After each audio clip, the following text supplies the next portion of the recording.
já são 17h05, acho que nós podemos começar, né, Ricardo? Sim. Então, toca o barco. Então tá bom. Bom, boa tarde a todos, buenas tardes a todos e todas e todos. É um prazer estar aqui fazendo a abertura dessa coletânea que, na verdade, é um esforço coletivo, né? Eu estou abrindo porque a Shirley determinou que eu ia ser o primeiro, mas é um esforço coletivo, especialmente de 2 laboratórios e grupos de pesquisa que têm interagido muito nos últimos anos, que é o LACOM, Laboratório de Comunicação, Cidade e Consumo, e o Néctar, que é o laboratório que a Shirley coordena no Instituto de Nutrição, que traz uma proposta bastante inovadora e original aos estudos de alimentação, incorporando as ciências humanas em geral ao campo da nutrição. Quer dizer, pode parecer não ser original no mundo, mas no nosso país e na UERJ, a Shirley é uma pioneira e uma companheira que todos nós admiramos muito. Então, essa coletânea, como eu falei, é um esforço coletivo desses 2 laboratórios e de vários grupos de pesquisa no Brasil e em outros países, como Argentina, México, Espanha. Esse projeto foi liderado pela Shirley, pelo Fausto Amaro, que está aqui como Instituto de Nutrição, mas é um personagem fake, ele é o Fausto Amaro, né? O Instituto de Nutrição, e ele não é da nutrição, ele é da comunicação. E isso que daqui a pouco eu vou entrar na abertura da Rede Nacional de Combate à Desinformação, né? Que a UERJ e a Brapcorp fazem parte. Então, já estou aqui combatendo a desinformação. Mas, enfim, é um esforço que foi liderado pela Dani Neiva Barcelos, que foi nossa aluna tanto na comunicação como na nutrição, Shirley, Fausto e eu, e que contou com a presença e a participação de vocês todos e que resultou nessa linda coletânea Consumos Alimentares em Cenários Urbanos, Múltiplos Olhares. É importante fazer um agradecimento especial à EduERJ, a editora da Universidade do Estado do Rio de Janeiro, e à editora Grama também. As 2 se uniram para essa publicação e a EduERJ nos surpreendeu esses dias com a maravilhosa notícia que o livro está disponível para download gratuito. Então, e essa é uma luta e uma batalha que Shirley e eu, especialmente, temos desenvolvido para que os nossos trabalhos estejam sempre disponíveis de forma gratuita. Nem todos foram possíveis, mas esse é, e devo dizer que essa vitória é, sobretudo, da Shirley, que ficou à frente da luta com as 2 editoras. Então, queremos muito agradecer ao profissionalismo da EduERJ e da editora Grama, ao companheirismo do Instituto de Nutrição e da Faculdade de Comunicação, e quero fazer também um agradecimento especial à minha assistente de pesquisa, Débora Galzinski, que não é organizadora exatamente do livro, mas que participou conosco de todas as etapas como se assim fosse, né? Então, é mais ou menos isso. Não, tem uma coisa importante para falar. Essa semana está havendo pré-congresso da Associação Brasileira de Comunicação Organizacional e Relações Públicas. O congresso abre efetivamente na segunda-feira, dia 28. E esse congresso tem uma atividade que está acontecendo de forma remota, então, desde já, que é o Café Abrapcorp, e o nosso livro está lá entre os 10 lançamentos do Café Abrapcorp desse ano. Então, a gente também está divulgando a nossa obra e, portanto, os trabalhos da EduERJ e da editora Grama, pela ABEU, Associação Brasileira de Editoras Universitárias, num congresso que é de comunicação organizacional e relações públicas. Então, muito bem-vindos, bienvenidas, bienvenidos. Eu tenho apreço muito grande pela língua espanhola, e inclusive porque eu namorei um argentino durante 8 anos, de Santa Fé.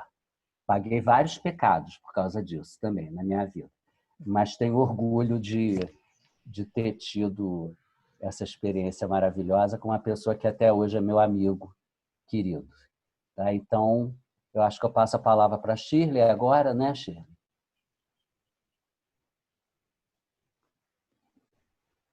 Com som, Shirley, de preferência. Sim, claro, eu sempre esqueço de abrir o microfone, sempre. Não, mas quem fala agora é Daniela Menezes Barcelos. Olá, pessoal, boa tarde.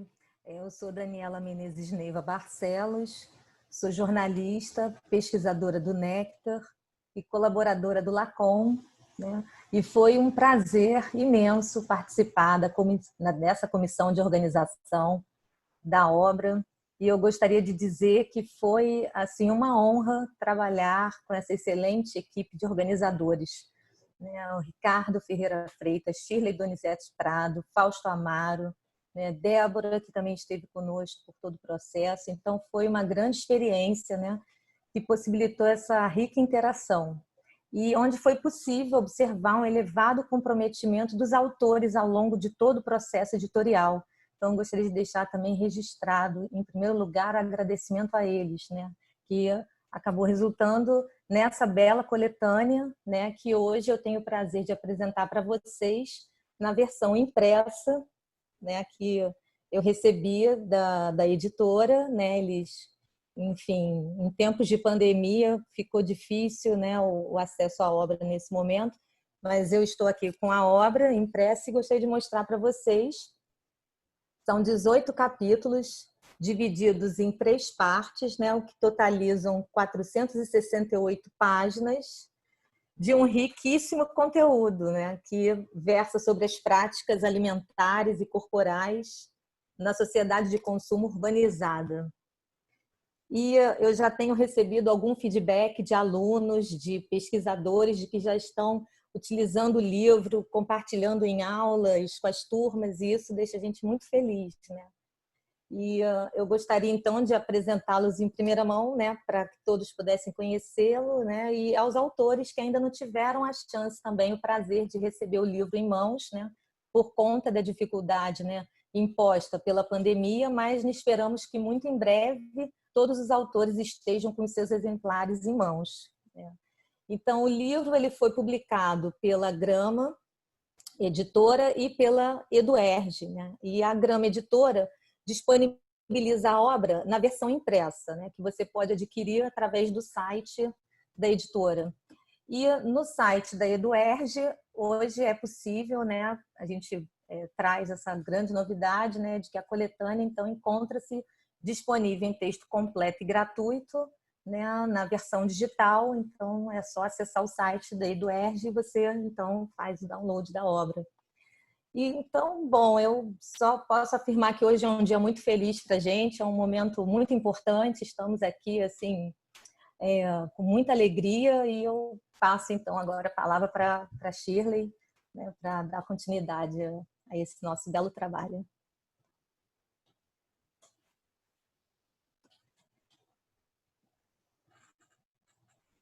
Ligando o microfone. Quero dar as boas-vindas a todos e a todas. E eu inicio falando um pouco sobre a Rede Ibero-Americana de Pesquisa Qualitativa em Alimentação e Sociedade, né? A nossa Rede NAUS. Ela foi criada em 2013, buscando estabelecer-se como um canal de comunicação entre pesquisadores, estudantes e profissionais dos países latino-americanos e ibéricos, e também como um espaço de valorização da pesquisa qualitativa como uma praxis na formação dos pesquisadores, na produção de conhecimentos e saberes, e também como um movimento que opera no sentido de uma da construção de uma ciência comprometida com valores éticos e com justiça social. São referências muito importantes para nós. Considerando, então, essas premissas e na condição de uma das coordenadoras da rede, essa rede tem uma equipe que faz a coordenação dela, eu sou apenas uma das coordenadoras, eu gostaria de dizer, então, da nossa alegria grande desse momento, desse lançamento, que já é o nosso terceiro livro, de 2013 para cá, que nós começamos do zero, não existia nada, nós estamos no nosso terceiro livro publicado já, né? Os outros dois estão aqui atrás. Um deles, inclusive, esteve entre os 10 livros mais vendidos no último Congresso Brasileiro de Ciências Humanas em Saúde, o que para nós é uma referência muito importante, não é? Bom, dessa maneira, eu acho que nós podemos dizer que a Redinal está conseguindo realizar os seus planos, implementar os seus projetos.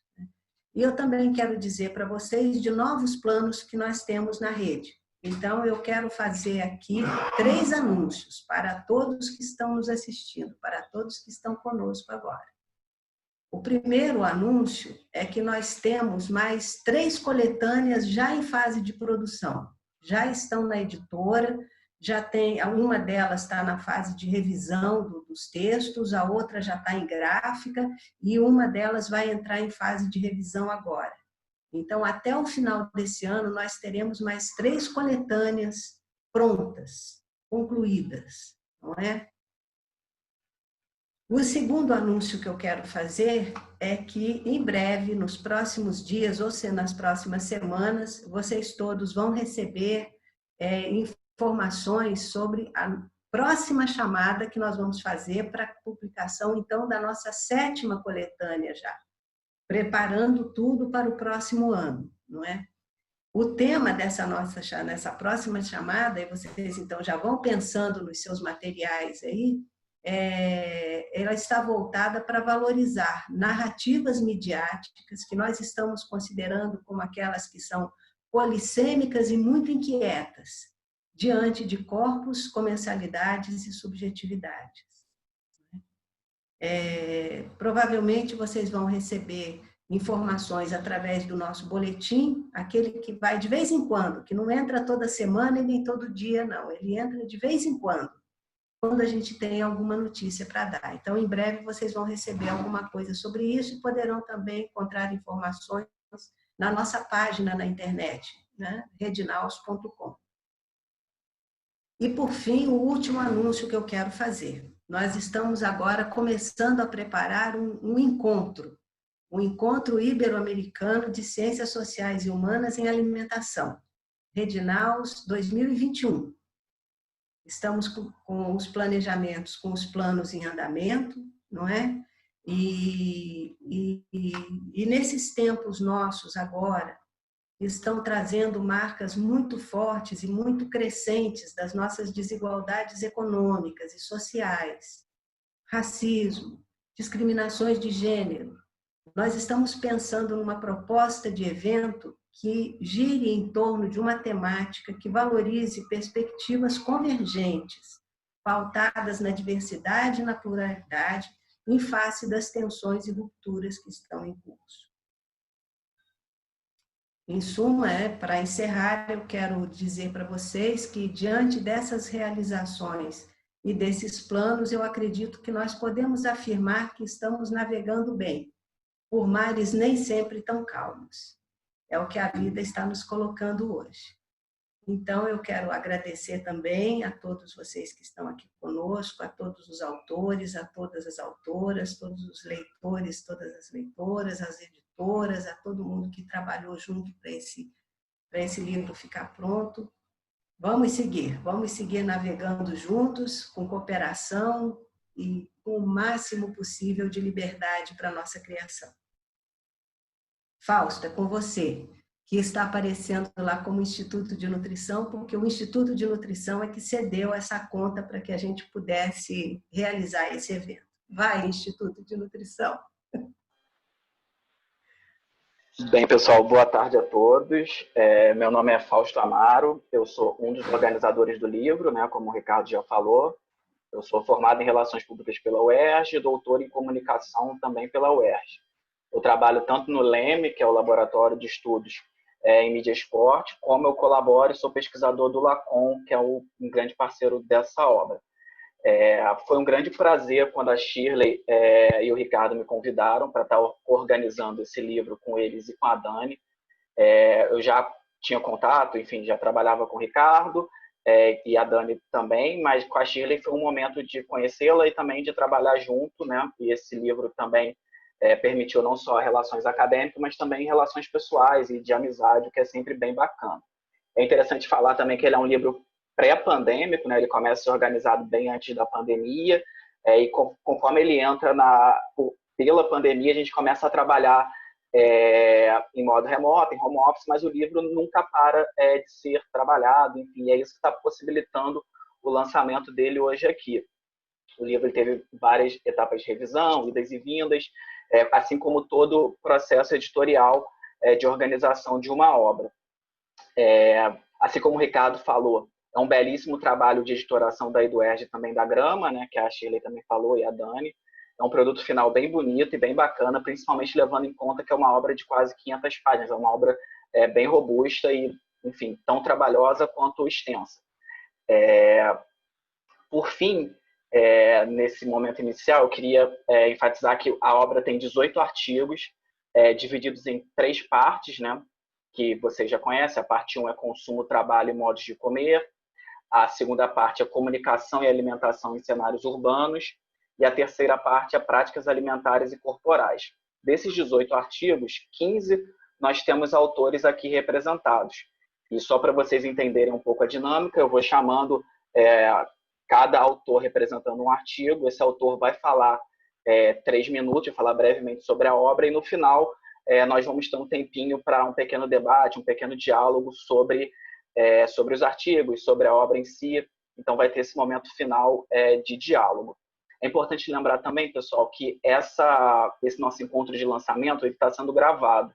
Então, na hora de alguém falar, seja apresentando seu artigo ou fazendo uma pergunta, se não quiser aparecer, é só fechar o vídeo e fazer a pergunta só por áudio ou no chat, ou a sua fala, enfim.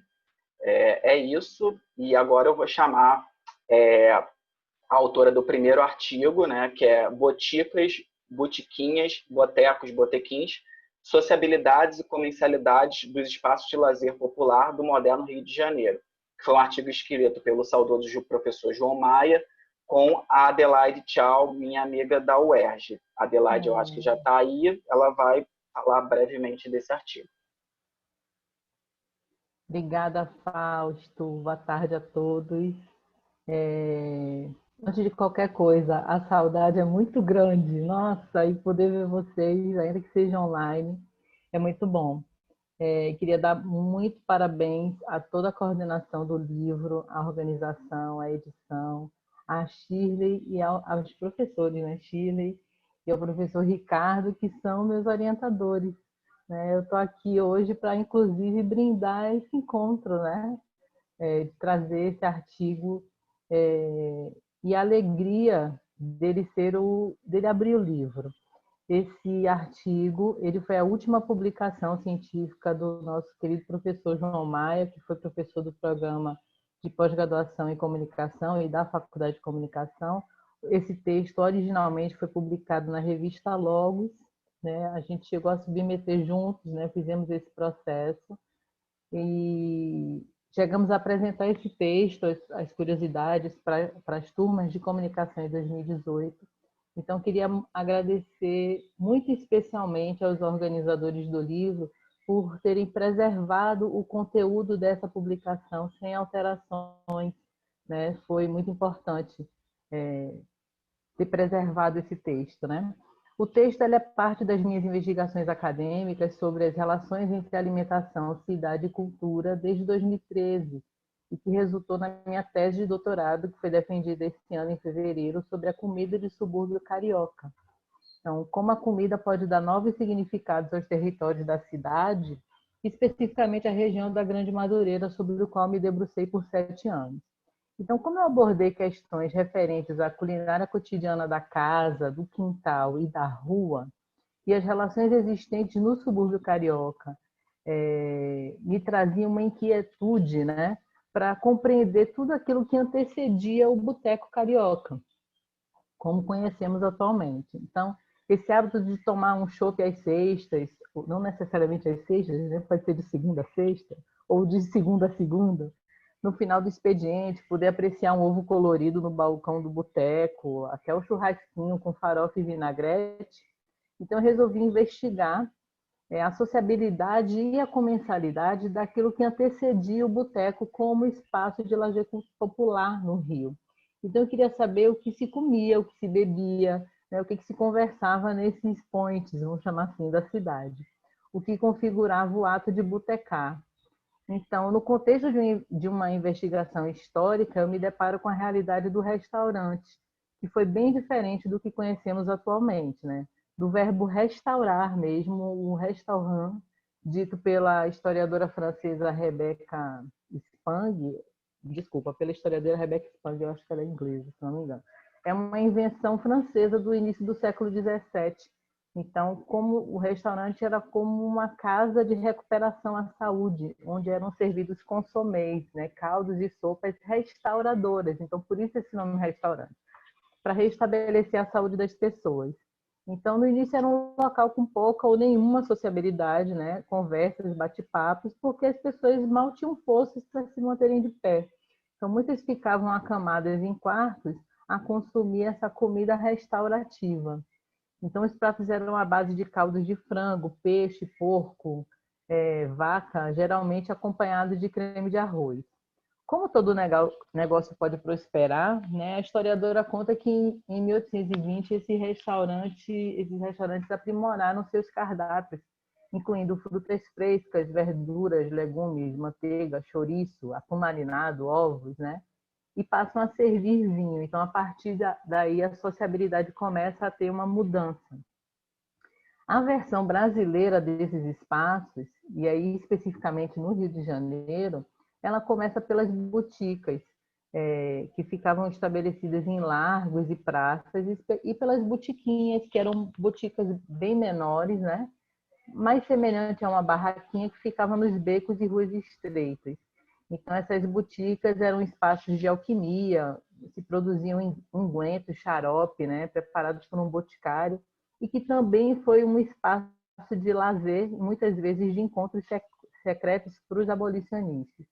Então, eu vou discorrendo o texto nessa sequência da história cultural, exatamente para trazer o que se comia, o que se bebia e como esses espaços de lazer popular eram estabelecidos nessa época. Então, comento sobre as casas de pastos, cafés, tabernas, né, os tabuleiros e quitandas, né, principalmente os tabuleiros que traziam produtos vendidos por negros alforriados, né, ex-escravos.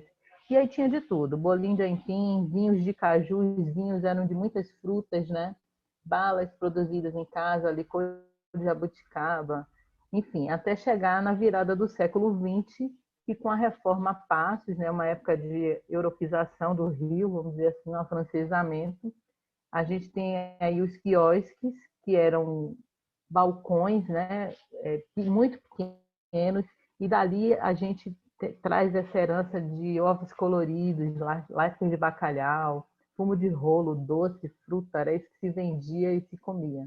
Esses quiosques eles não tinham horário para funcionar no início, eram locais fétidos, sujos, eram palcos, inclusive, de muita discussão, muita briga, muita história, muita narrativa da época, né? Então, no texto trago aí vários historiadores, como Sidney Chalub, Mário Del Priore, Luiz Edmundo, para falar que eles vão narrar essa evolução desses espaços de lazer popular, né? E aí o artigo, na verdade, ele observa esse estilo carioca de ser botequeiro, né, como chamam, da rua, né, esse consumo, e toda essa comensalidade e sociabilidade na rua, dos usos e do consumo de uma culinária que vai se transformando com o passar dos tempos mas que mantém sua história cultural, né? A gente ainda come ovo colorido, ovo de codorna, queijo coalho, churrasquinho. Então, por fim, eu e João Maia, nós refletimos sobre a mesa como lugar de comunicação. Como nos diz um autor que é muito comum entre nós, que é o Michel Maffezoli, ele diz que a mesa é um lugar de afetos e desafetos, né? Para o bem e para o mal. E a mesa de bar representa essa teatralidade que une os contrários e provoca a comunhão. Enfim, eu trago para vocês aí um artigo para contar um pouco dessa relação na história do Rio e para fazer a gente pensar como se dá hoje, né? Pensar que todo esse comportamento de consumo e sociabilidade nos botecos, ele ainda traz muito dessa herança histórica nossa. É isso, gente. Eu espero que vocês gostem do texto. Muito obrigada a todos e é um prazer estar aqui dividindo essas narrativas com vocês. Muito obrigada. Eu só quero, por favor, desculpa, Fausto, interromper, fazer uma rápida observação. A Shirley, além de tudo, ela é campeã de audiência na EduERJ. Eu não sei se vocês leram o relatório da editora da Universidade do Estado do Rio de Janeiro, mas o livro mais baixado de toda a editora no primeiro semestre de 2020 é Estudos Socioculturais, Alimentação e Saúde, com 47.537 downloads só no primeiro semestre de 2020. Foi o relatório da EduERJ que a gente recebeu, aliás, um relatório muito bem feito que a gente recebeu essa semana. Eu juro que eu vou calar a boca, porque a gente tem um limite de tempo. Então, eu também aproveito para pedir a todos que, apesar da criatura eloquente aqui, tentem falar no tempo previsto. Obrigado. Parabéns, Shirley. Arrasou. Bem, pessoal, eu vou chamar aqui a segunda autora, né, que escreveu o capítulo Organização do Trabalho nas Cidades, um olhar para a alimentação de coletividade. É um artigo escrito pela Flávia Campos e Renata Fonseca, da Unirio, e pela Fabiana Kramer, espero que eu esteja falando corretamente. Quem vai estar representando aqui esse artigo é a Flávia Campos. Eu vou só pedir para a Flávia e para os demais autores respeitarem o tempinho que a gente está delimitando, né, 3 minutos, com alguma tolerância, para no final a gente conseguir ter um tempo mínimo assim, de debate. Tá bom? Então, Flávia, pode abrir o seu áudio, o seu vídeo e falar um pouquinho sobre o seu artigo. Tá certo. Vocês me ouvem? Bem? Tá. Eu fiz uma colinha justamente para não fugir do tempo, porque quem me conhece sabe que eu costumo fugir. Então,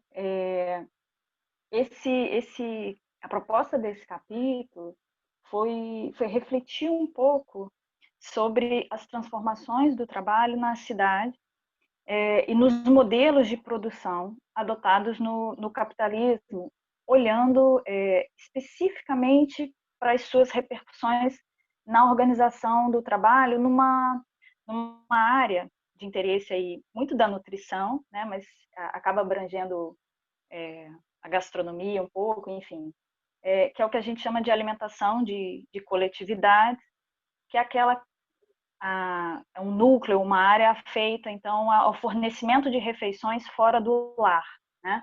Então, os restaurantes, as cozinhas industriais, as cozinhas institucionais.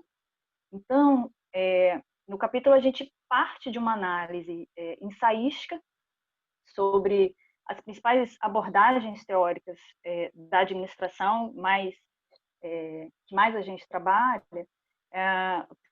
Taylorismo, Fordismo e o Toyotismo, procurando compreender um pouco como que vem sendo desenvolvidas essas estratégias de organização das atividades de trabalho nessas cozinhas industriais, nesses restaurantes.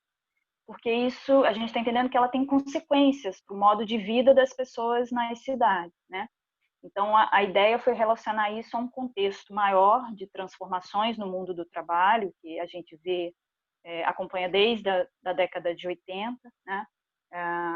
Em relação à inserção do trabalho na estrutura produtiva e as repercussões disso na subjetividade do trabalhador, e aí aqui nesse caso do trabalhador de cozinha, né?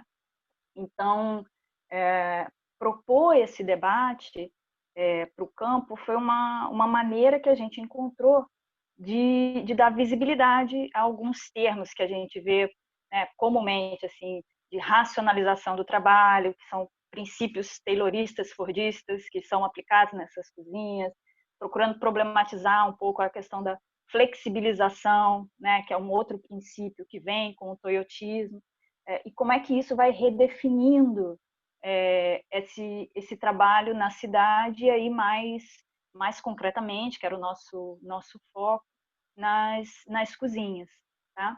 Então, isso basicamente é o que traz o capítulo. Eu queria destacar aqui, assim, esse é um capítulo que ele é muito caro para a gente, assim, eu, pelo menos, é uma temática que a gente gosta de discutir, então é um capítulo que a gente ficou muito feliz dele estar compondo essa coletânea. É isso. Obrigado, Flávia. Foi super no tempo aqui. Não precisei nem ficar muito. Eu não contei, hein, Fábio? Foi cerca de 2 minutos e meio aqui, eu tô contando. Enfim, o terceiro artigo desse livro é Espaços Alimentares Contemporâneos, o caso dos antirrestaurantes, escrito pela Natália Lima Pinto, Júlia Silva Guivan e Crissier Pertilli Perini. Espero ter falado corretamente novamente, porque o texto está super pequeno aqui no meu computador, porque são várias janelas abertas. E quem vai estar representando esse artigo, falando sobre ele, é a Natália Lima Pinto. Eu só esqueci de falar que as autoras são vinculadas, as duas primeiras, a Federal de Santa Catarina e a última, a Federal do Rio Grande do Sul, imagino eu. Então, Natália, pode abrir seu vídeo e falar sobre o artigo. Primeiramente, eu gostaria de agradecer aos editores pela iniciativa de realizar esse evento de lançamento mesmo em tempos tão difíceis. É um grande prazer estar aqui hoje compartilhando a apresentação do nosso capítulo nesse livro, que é uma importante contribuição para os estudos alimentares. Bom, o nosso capítulo intitulado Espaços Alimentares Contemporâneos, o caso dos antirrestaurantes, é de minha autoria, juntamente com a minha orientadora de doutorado, Júlia Guivan, e a colega de doutorado, Crissier. Nós fazemos parte do Instituto de Pesquisa em Risco e Sustentabilidade da Universidade Federal de Santa Catarina. Esse artigo ele surgiu como um desdobramento de uma das categorias da minha tese de doutorado, onde eu pesquisava restaurantes sustentáveis e chefes no Brasil, na Holanda e na Dinamarca. Me chamou a atenção a existência de espaços alimentares altamente inovadores que não se enquadravam dentro de uma categoria de restaurante no sentido mais convencional como nós conhecemos. Esses espaços eles se destacam por operarem em regimes de clandestinidade, na casa de anfitriões ou ainda combinados como jantares secretos, cuja divulgação do local e menu se davam apenas algumas horas antes do evento acontecer. Outros restaurantes, chamados de pop-ups, apareciam e desapareciam em determinados pontos da cidade, tendo sua comunicação com os clientes exclusivamente através das mídias sociais. Então, o objetivo do artigo foi analisar o surgimento de novas configurações de espaços alimentares que rompem com a lógica tradicional dos restaurantes. Como estratégia metodológica, nós agrupamos essas iniciativas na categoria de anti-restaurantes. Utilizamos críticas gastronômicas vinculadas em jornais e revistas como fonte de análise, bem como narrativas vinculadas no Facebook do Guerrilla Kitchen, que é um grupo de ativistas que realiza jantares clandestinos em Amsterdã como forma de protesto contra o desperdício alimentar. A nossa análise das experiências descritas no artigo, elas sinalizam algumas transformações contemporâneas no comer fora de casa, que foram divididas em 3 grandes eixos. O primeiro foram as relações com a cidade, no sentido que proporcionam novas experiências de ocupação e experimentação das cidades. A segunda foram relações com o corpo e a dimensão multissensorial que são ativadas ao longo da experiência gastronômica. E algumas situações descritas ao longo do texto demonstram que essas situações multissensoriais elas elevam o nível de agência entre o sujeito, a comida e o espaço. E o terceiro eixo são as relações sociotécnicas, que dizem respeito à utilização de plataformas online como mecanismos de aproximação entre chefes e comensais, que produzem novas redes mediadas por tecnologias que podem ser entendidas como novas formas de sociabilidade. Por fim, nós esperamos que esse artigo seja uma contribuição no debate para pensar tanto as novas dinâmicas de consumos alimentares nas cidades, quanto os novos arranjos dentro da gastronomia. Eu gostaria de pedir desculpa em antemão. Eu atualmente moro na Holanda e o meu fuso horário está 5 horas para frente, então aqui já são quase 11 horas da noite, então não sei se eu vou conseguir permanecer até o final, mas gostaria de agradecer novamente pelo espaço e poder compartilhar o nosso artigo com todos vocês. É um prazer imenso.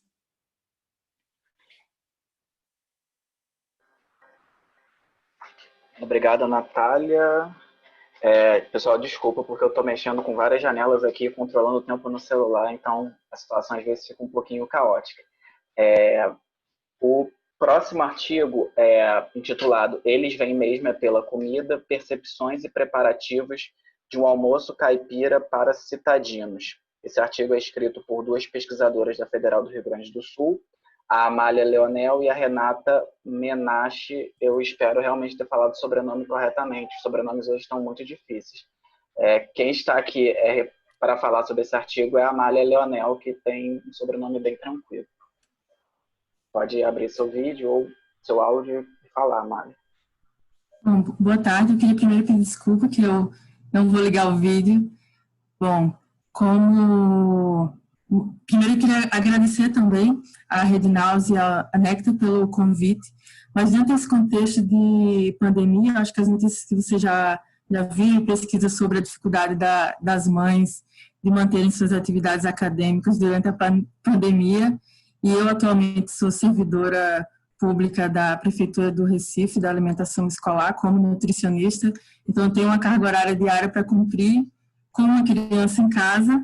E esse horário do evento ele foi muito feliz para mim, mas ao mesmo tempo é o período mais caótico aqui do lar. Então, é difícil até talvez eu conseguir terminar a atividade aqui com vocês, mas como o próprio Ricardo falou, são nossos amores que nos compõem, né? Então, é uma parte que me enriquece, que participou comigo também durante a minha pesquisa de campo, que resultou, inclusive, num desses capítulos, e que hoje eu não estou mais vinculada à Universidade Federal do Rio Grande do Sul, mas com certeza foi uma rede junto com a professora Renata Menache de construção e de enriquecimento com esse material. E para a gente, naquele momento que já acompanhava os trabalhos da Rede Naus, do Nectar, tinha muito interesse de participar e continuamos recomendando sempre essas aberturas de chamada de vocês pelo excelente trabalho, né? Para a gente foi uma ousadia até encaminhar um trabalho para esse material, porque ele visava um olhar mais dos cenários urbanos, né? E a gente traz aqui a experiência dessa percepção, na verdade, desses cidadãos, desses cidadãos do urbano sobre o meio rural, que são os assentamentos rurais, que no nosso caso foram estudados, específico desse capítulo, do Bela Vista de Chibarro, na cidade de Araraquara, interior de São Paulo. Então, foi uma experiência muito interessante de discutir esses fluxos, inclusive, de percepções, né? Porque no momento que você cria um espaço de convivência, de visita, institucionaliza um passeio com programação junto com um parceiro como o SESC, para apresentar um modo de vida, um modo de comer, culturas, hábitos de um local, você tem toda uma construção muito interessante, né, desses indivíduos, dessa proposta. E o que nos chamou mais atenção foi justamente esse destaque da comida, que estaria ali dentro de uma programação oficial como um intervalo entre os passeios, mas que no final das contas se mostrou como uma atividade que chamou mais atenção e que atraía mais esses participantes. Então, a gente fez uma pesquisa de inspiração etnográfica com observação participante.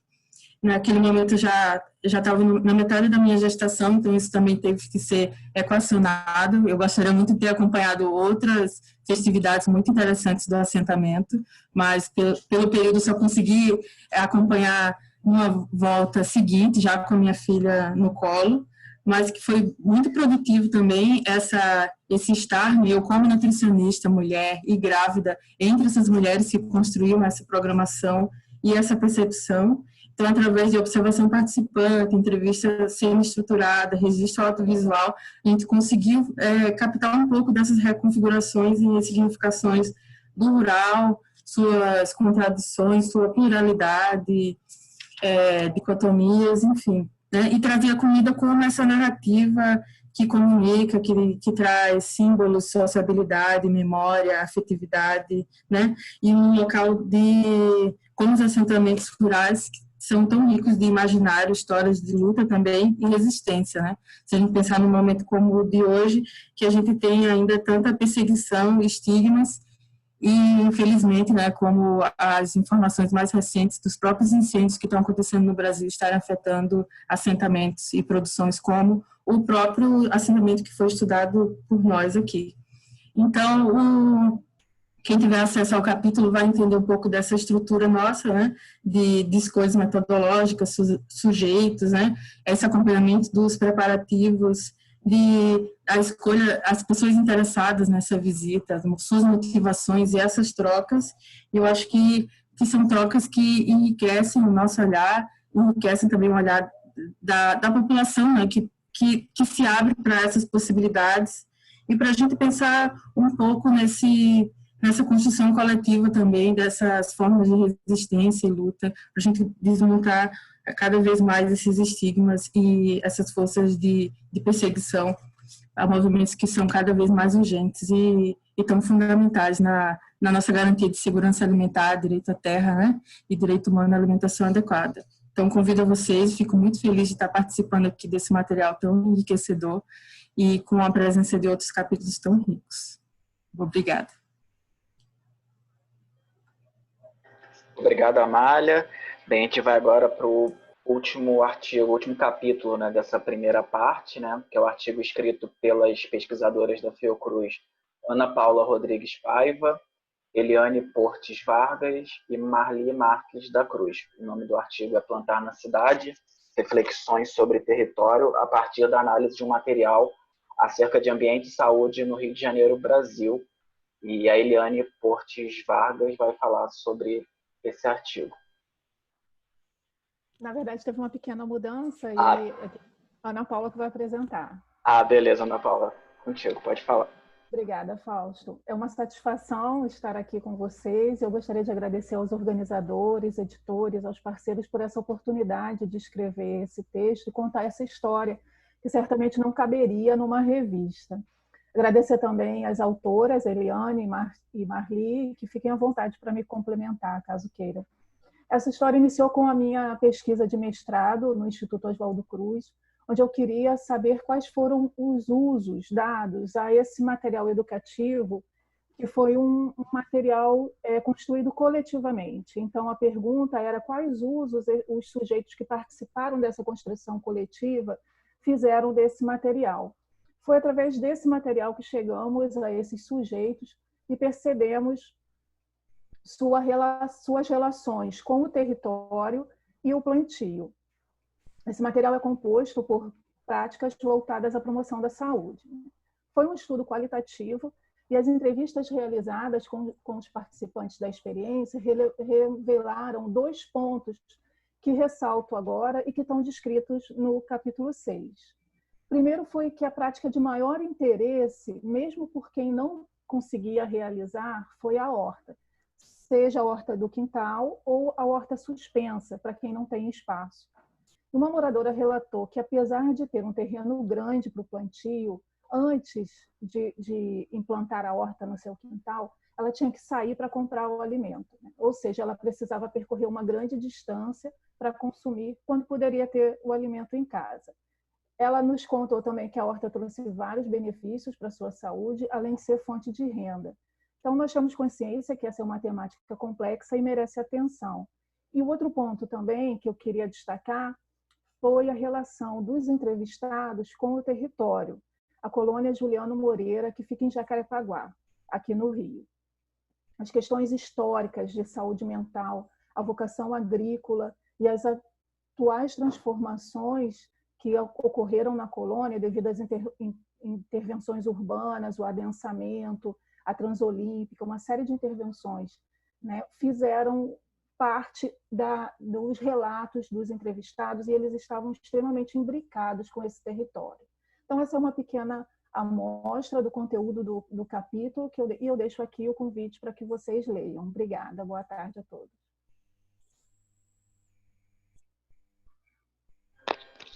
Obrigado, Ana Paula. Com isso, a gente termina essa primeira parte, né? E a gente começa a segunda parte do livro, parte 2, que é Comunicação e Alimentação em Cenários Urbanos. O primeiro artigo foi escrito pelo Ricardo, organizador do livro, a Cristina Nunes de Santana, a Ana Clara Camardella Mello e a Cristiane Lagum, todos pesquisadores da UERJ. E quem vai falar sobre esse capítulo é a Ana Clara, que já está conosco. Ana, pode abrir seu áudio, seu vídeo e falar um pouco sobre o artigo que vocês escreveram. Olá a todos, boa tarde.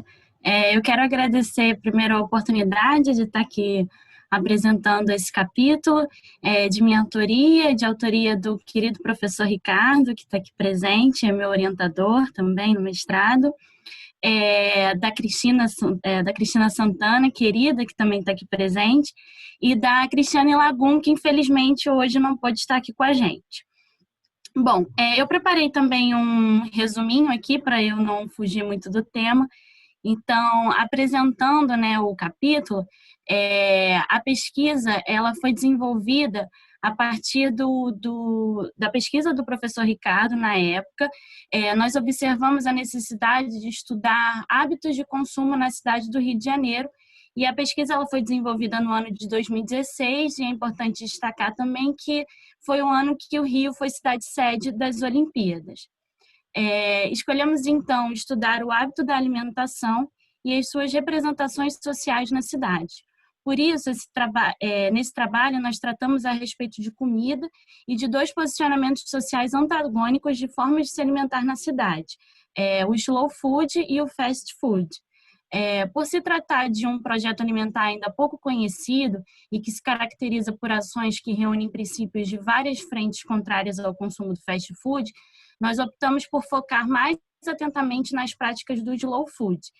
Uma das premissas que tratamos no trabalho é de que a comida é um dos fundamentos sociais que unem as pessoas e que a cidade é o espaço compartilhado pelos que comem e se comunicam pela comida. Na época, o slow food estava com um guia de restaurantes na cidade que, segundo eles, se encaixavam nas características do movimento. Decidimos, então, entrar em contato com alguns locais do Rio de Janeiro, recomendados pelo guia, e a fim de conhecer o que se comia neles e como viam o movimento. A primeira constatação que fizemos foi que, com exceção da confeitaria Colombo, nenhum dos contatados soube explicar o porquê do estabelecimento constar no guia. Contudo, como podemos ver, desconhecer fazer parte do guia Slow Food não era considerado um problema ou necessariamente um ponto negativo para os representantes do movimento. O objetivo do guia era divulgar espaços que se assemelhavam à filosofia do Slow Food. Assim, pelos estudos e contatos que fizemos, nós entendemos que o ponto central da cultura Slow Food parece ser o pitoresco, mas também o tradicional, o histórico, e, sobretudo, que o sabor e o gosto se consagram pela memória e pela cultura. Bom, isso é um resuminho, né, do que a gente está tratando nesse capítulo. E, mais uma vez, eu queria agradecer a atenção de todos e a oportunidade de estar aqui apresentando um pouco do que a gente escreveu nesse capítulo e convidar todos a ler e a conhecer um pouco da nossa pesquisa. Obrigada. Obrigado, Ana. Na sequência, nós temos o artigo Violência Simbólica Também Dói na Carne, reflexões a partir do filme Quanto Vale ou É por Quilo, que foi escrito pelo Francisco Romão Ferreira, Júlia Horta Nasser, ou Nasser, enfim, não sei, e Shirley Donizete Prado, pesquisadores da UERJ, e a Larissa Bento, da UFRJ. E quem vai apresentar esse artigo é a Júlia Horta. Obrigada, Fausto, obrigada a todos. Dizer também, né, da alegria de estar aqui, né, apresentando um pouquinho, né, do fruto que ele é um fruto, né, da minha dissertação de mestrado, né, feita na UERJ, junto aos meus orientadores, a Shirley, né, organizadora do livro também, né, Shirley Prado e a Gina Donizete Prado e Francisco Romão, em parceria com a Larissa, né, pesquisadora da UFRJ. O meu mestrado, eu também, como Flávia, né, e alguns companheiros eu também escrevi, porque eu tenho dificuldade de caber no tempo, tá? Então eu prometo que eu vou tentar ser o mais breve possível, né, e aí eu escrevi um roteirinho para poder não me perder, né. No mestrado a gente discutiu um pouco, né, sobre, né, ela foi intitulada, né, O que comem os excluídos, né, os diferentes sentidos da comida oferecida para a população em situação de rua. E nesse capítulo do livro a gente traz, né, algumas das reflexões, né, produzidas no mestrado, né, conversando com um filme que foi objeto de análise, né, que é o filme Quanto Vale o É por Quilo, do diretor Sérgio Bianchi, que é um filme de 2005, né? Então, né, esse filme ele vai estabelecer uma relação, né, entre o nosso passado escravagista e a exclusão social dos dias de hoje, trazendo aí uma analogia entre o antigo comércio de escravos e a atual exploração, né, da miséria pelos setores públicos e privados, por meio principalmente de práticas que são práticas, né, em assistência social, não da política de assistência, mas práticas em assistência social, né, e algumas assistencialistas, né, que formam essa rede de solidariedade, né, em torno dessa população mais empobrecida, que com algum dos objetivos, né, ou como principal objetivo, enfim, para a manutenção dessas relações sociais. Ele é um filme que ele vai e volta no tempo, né? Então ele vai a essa época, retoma essa época do nosso passado escravagista e os dias de hoje, e a gente está pontuando, né, que apesar de serem fatos separados no tempo, né, e sem relação direta, né, entre os personagens envolvidos, ele vai tratar aí de uma mesma cadeia de relações e de exploração da mão de obra negra, né, de um mesmo sistema de dominação que atravessa o tempo e que chega aí os dias de hoje, né? E aí a gente traz a população, o fenômeno social, a população em situação de rua, né, como exemplo. O próprio filme retrata a população em situação de rua, né, tem algumas cenas que falam dessa relação com esse fenômeno social, que a gente chama, né, de fenômeno social, população em situação de rua, né, e aí a gente traz alguns autores para poder produzir, né, essa discussão, enfim, né, alguns pensadores, alguns autores. Então a gente dialoga com Pierre Bourdieu, com os conceitos, né, de eficácia simbólica, violência simbólica, habitus, enfim, para trazer, né, que existe, né, esse poder simbólico que se perpetua, né, em nossa sociedade, legitima e uma série de outras violências, né, não só contra a população em situação de rua, a população negra, mas as mulheres, crianças, jovens, homossexuais, enfim, negros. A gente traz Gessé de Souza, né, numa obra que fala, né, que é a Elite do Atraso, da Escravidão à Lava Jato, né, que é uma obra agora de 2017, né, que ele pontua, né, que as relações no mundo de trabalho hoje, que a gente tem né, no mundo do trabalho contemporâneo, né, que há uma continuidade entre essas relações escravagistas, né, do passado e a exploração da força, né, do trabalho de hoje, né, da população negra. E a gente também traz alguns autores como Sara Escorel, Hannah Arendt, Goffman, enfim, trabalhando os conceitos de exclusão social e estigma e a população em situação de rua, pontuando, né, o quanto que essas práticas de distribuição de comida, né, para a população em situação de rua seguem essa lógica, né, se tornando práticas rentáveis de capitalização, né, da pobreza e da manutenção, né, dessas relações sociais, tal qual mostrada, né, no filme, produzindo aí violência simbólica. Então, de uma forma geral, muito ampla, essa discussão que a gente apresenta, né? Também dizer que a gente está muito feliz de participar dessa coletânea e fazer um convite aí para todo mundo ler, né, o nosso capítulo. Obrigada.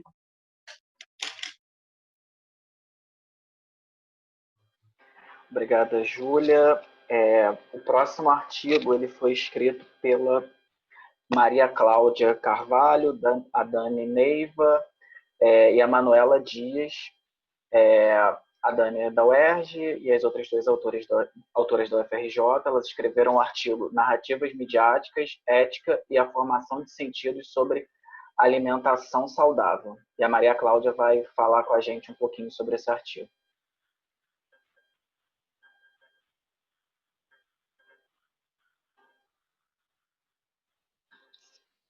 Pode abrir o áudio.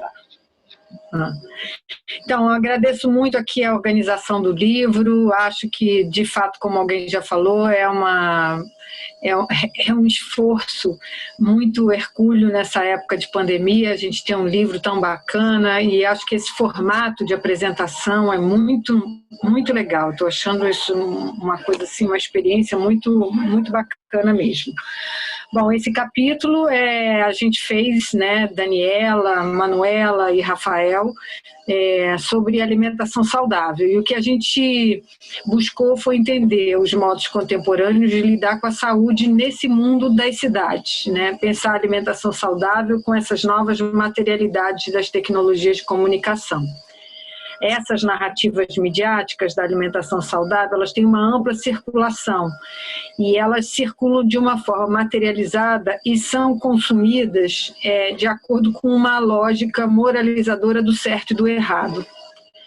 Esse tipo de narrativa que a gente trabalhou, ele tem um caráter polissêmico que permite deslocamento dos signos de um espaço assim, super afetivo, romantizado e muito aguerrido, para um outro de uma racionalidade biomédica, né, dos nutrientes e das coisas que a gente precisa comer para ter um corpo assim ou assado. E nessa gangorra, né, entre esses dois polos, esse tipo de narrativa produz angústias morais que nos afligem.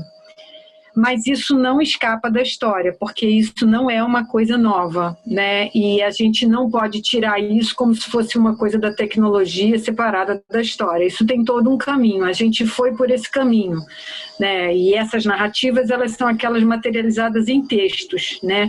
Que são historicamente mediados, né? Eles são atravessados por intenções dos autores e de todos os agentes envolvidos em sua produção e recepção.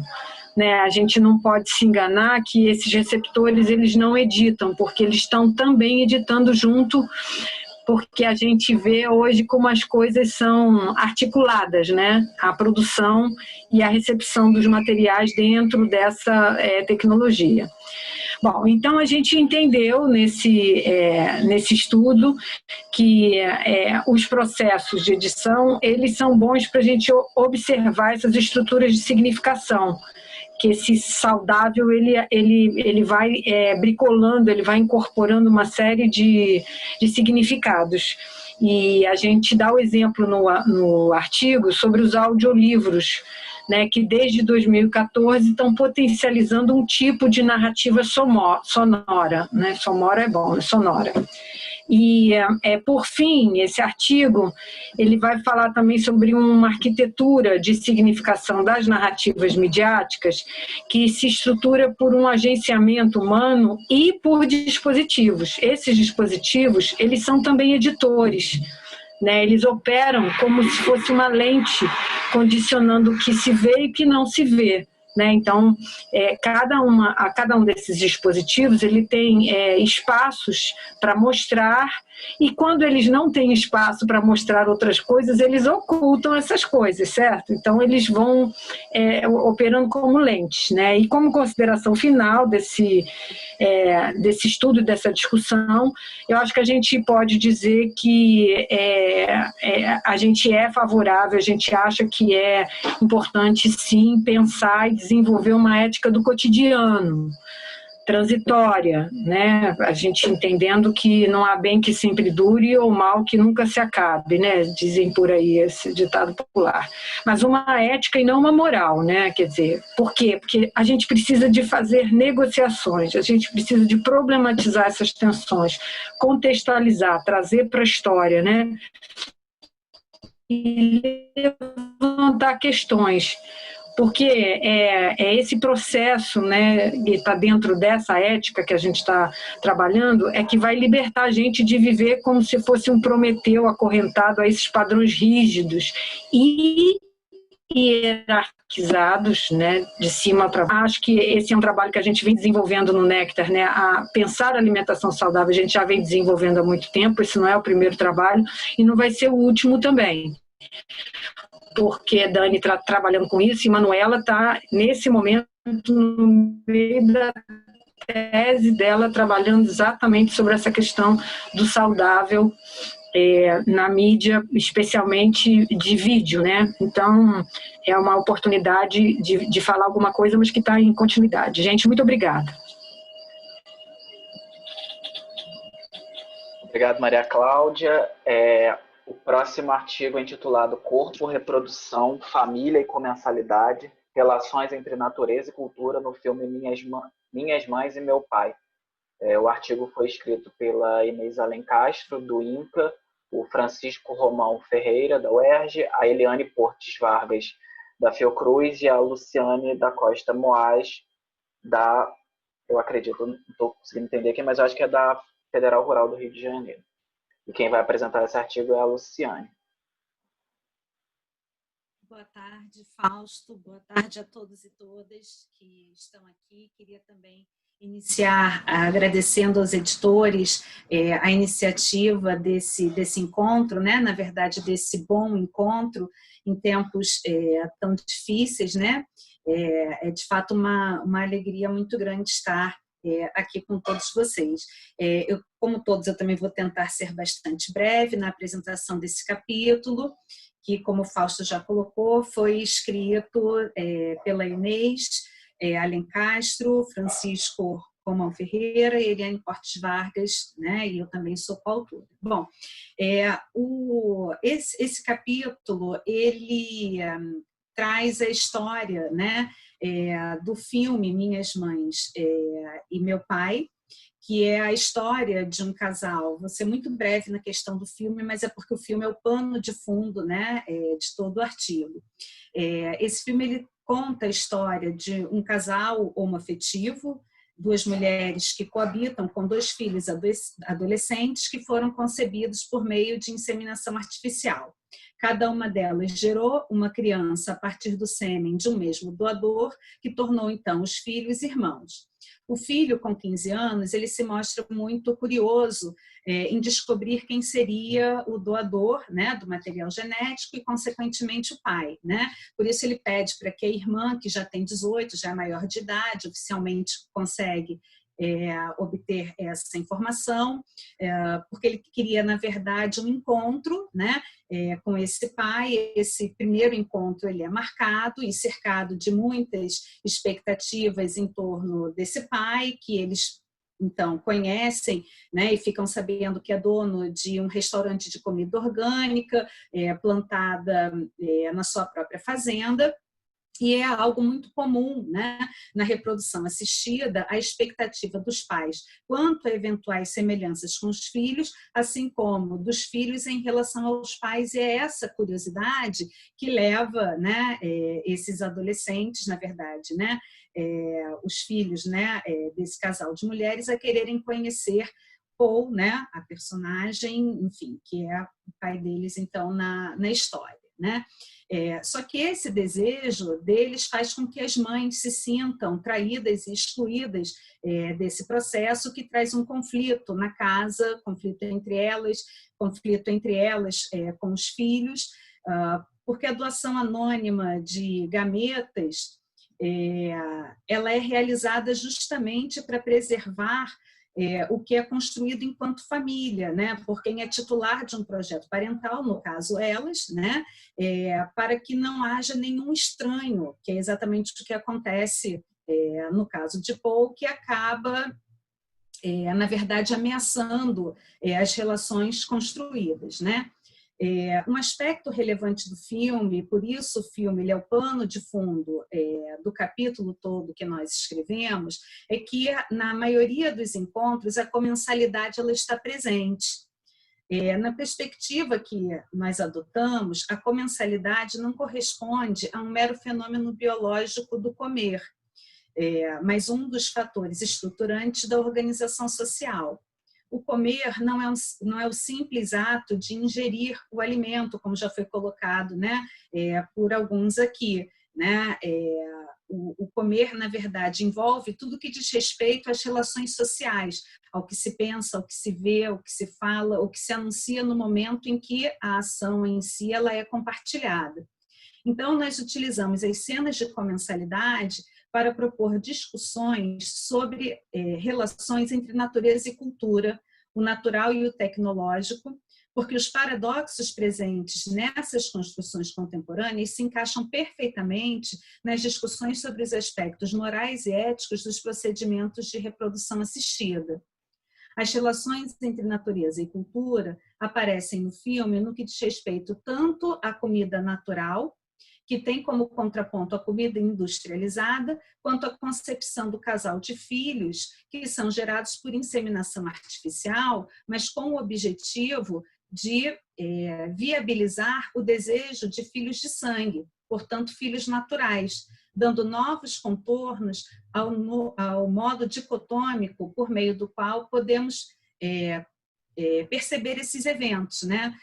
Já que na vida em sociedade nada é estritamente natural ou artificial, tudo faz parte da cultura e é socialmente construído, né? Então, a comensalidade ela é no filme apresentada, né? E isso a gente traz para discutir as questões, né, que foram propostas.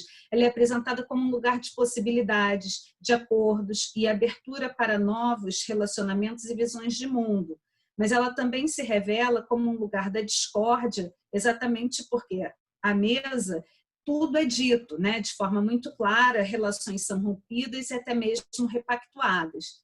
Então, é nesse contexto que o capítulo que nós escrevemos aborda as regulações médicas e jurídicas, laços de sangue e parentalidade, em especial no que diz respeito à questão ainda polêmica que envolve o sigilo do doador de material genético e o direito que todas as pessoas têm de saberem sobre sua origem genética, história pessoal, enfim, o que os juristas vêm chamando mais recentemente de direito à ascendência genética, né? Então, essa é uma questão que não é simples, é uma questão que é complexa, né? Mas, para ser breve, já finalizar, o artigo, na verdade, o capítulo, né, se propõe a provocar reflexões sobre natureza e cultura que se hibridizam e sincretizam, expressando-se em novos arranjos sociais, familiares e mercadológicos, convencionalmente concebidos como natural, social ou biológico, certo? Então, assim, a Inês e a Eliane estão aqui, se quiserem também complementar, e também não sei se ainda há tempo, enfim, mas queria terminar também, mais uma vez, agradecendo. Obrigado, Luciane. Infelizmente, o tempo está bem certinho aqui, então, se as outras autoras quiserem falar, a gente tem um tempinho no final para abrir para os demais autores e para outras pessoas que queiram conversar, dialogar, enfim, fazer perguntas. O artigo que vai fechar essa parte 2 foi escrito pela Débora Galziski e por mim, nós dois pesquisadores da UERJ, e esse artigo ele se chama Dinâmicas de Interação, Consumo e Alimentação em Perfis de Influenciadores Digitais no Instagram. Débora, pode falar sobre o artigo. Olá, pessoal. Primeiramente, eu gostaria de agradecer a oportunidade de participar dessa obra com diversos autores e cada capítulo é mais interessante que o outro. Bom, nesse capítulo, eu e o Fausto discutimos a articulação entre o consumo alimentar e as mídias na contemporaneidade a partir dos perfis de duas influenciadoras digitais no Instagram, que foram a Gabriela Pugliese e a Graciane Barbosa. A gente começa esse capítulo falando sobre o século XXI, no qual as mídias e as tecnologias digitais introduzem uma nova dinâmica no consumo alimentar, tanto através do próprio Instagram, né, com as fotos de comida, mas também no processo de compra, através de aplicativos como o iFood, o Uber Eats, o Rappi. E nesse contexto, as marcas vêm percebendo as redes sociais como plataformas de negócios, já que o público passa cada vez mais tempo nessas plataformas e utilizam sempre o Instagram e o YouTube, por exemplo, para pesquisar sobre produtos. E recentemente o próprio Instagram, uma coisa que a gente não falou no capítulo, né, na época, incorporou essa ferramenta compras dentro da plataforma. E nesse contexto surge então a figura dos influenciadores digitais, né, que desempenham tanto o papel de uma mídia autônoma, mas também eles próprios são uma marca, né? E os anunciantes buscam esses influenciadores para divulgarem os seus produtos na plataforma, tanto no Instagram quanto no YouTube, né? Através dos famosos publis, mas no capítulo a gente analisou só o Instagram mesmo, né? No nosso capítulo a gente abriu, né, na primeira parte, falando sobre a representação dos alimentos através das imagens ao longo da história. Então, nós falamos, por exemplo, sobre as pinturas de natureza morta no século XVII, nas quais os alimentos tinham sempre uma conotação socionômica e cultural. Dois exemplos interessantes são, por exemplo, as representações de uvas e de ostras, que eram símbolos nacionais para a ideia de um comércio próspero. Depois nós falamos um pouquinho sobre a fotografia de alimentos, né, conhecida como food photography, que utiliza vários truques e interferências nos alimentos, né, para torná-los mais apetitosos visivelmente, né? Então, a ideia era mostrar a comida como uma construção técnica, econômica, social e cultural. E essa estética mais publicitária dos alimentos é incorporada pelos próprios influenciadores digitais quando eles postam as fotos de comida em seus perfis pessoais. Então, depois a gente começa a pensar também os valores da alimentação dentro do universo fitness, que algumas vezes vilaniza alguns alimentos, né, como, por exemplo, os carboidratos de alto índice glicêmico, os pães, a batata, as massas brancas. E, a partir disso, nós analisamos também como as duas influenciadoras, a Pugliese e a Graciane Barbosa, apresentavam os alimentos dentro do seu estilo de vida. Então, uma coisa interessante que a gente percebeu é que, por exemplo, quando a Gabriela Pugliese mostrava os alimentos que não estavam ligados ao universo fitness, dois exemplos que eu me lembro agora é de uma foto de um hambúrguer que ela postou e um publi que ela fez para uma marca de doces sem açúcar, as Balas Fine. E nos próprios comentários, os seguidores não acreditavam que ela realmente consumia aqueles alimentos, né? Então, teve uma certa descrença ali dos seguidores. E nas considerações finais, nós questionamos se essa ideia de uma vida fitness levada ao extremo não seria uma nova instituição de poder sobre os corpos. E nós percebemos, principalmente nos comentários das fotos dessas influenciadoras, conflitos dos próprios seguidores delas em relação ao corpo que eles desejavam e o corpo real deles. E nós também percebemos que essas influenciadoras postavam muitas vezes fotos de comida associadas aos seus corpos esculturais nas fotos, né? Especialmente quando se tratavam de publi editoriais. E, claro, né, nós retomamos algumas noções do início do capítulo, né, dizendo que essas fotos são produzidas a partir de certos ângulos, com uma certa produção específica e com todo um trabalho de pós-produção em softwares como Photoshop, por exemplo. E nós acreditamos que esse tema ainda pode ser muito explorado, especialmente essa questão do consumo da alimentação através das redes sociais. Fausto, não sei se você quer comentar alguma coisa. Eu não vou comentar porque a gente já meio que estourou aqui o nosso tempo, né? Tá. E, enfim, tem que ser justo com todo mundo. Com isso, a gente termina a segunda parte do livro e adentramos a terceira parte, que é práticas alimentares e corporais. O artigo que vai estar abrindo aqui nosso lançamento, né? Nessa terceira parte do livro, é intitulado Comida, Filosofia e Ciência, Existencialidade da Comida e Racionalidade Nutricional. Ele foi escrito pela Márcia Regina Viana, do FRJ, o Alden dos Santos Neves, da Unifoa, o Kenneth Camargo e a Fabiana Bonkramer, também da UERJ. E quem vai estar falando para a gente sobre esse artigo é a Márcia Regina Viana. Oi, gente. Boa noite a todos e todas. Eu queria dizer que eu estou muito feliz de participar desse projeto, né, nesse momento. Eu queria parabenizar a todos que já falaram que eu tô assim, maravilhada com tantos trabalhos legais, né? A vontade que dá é pegar logo esse livro e começar a devorar, né? Estou muito feliz, realmente, e um pouco nervosa, porque eu nunca participei de um lançamento de livro. Né?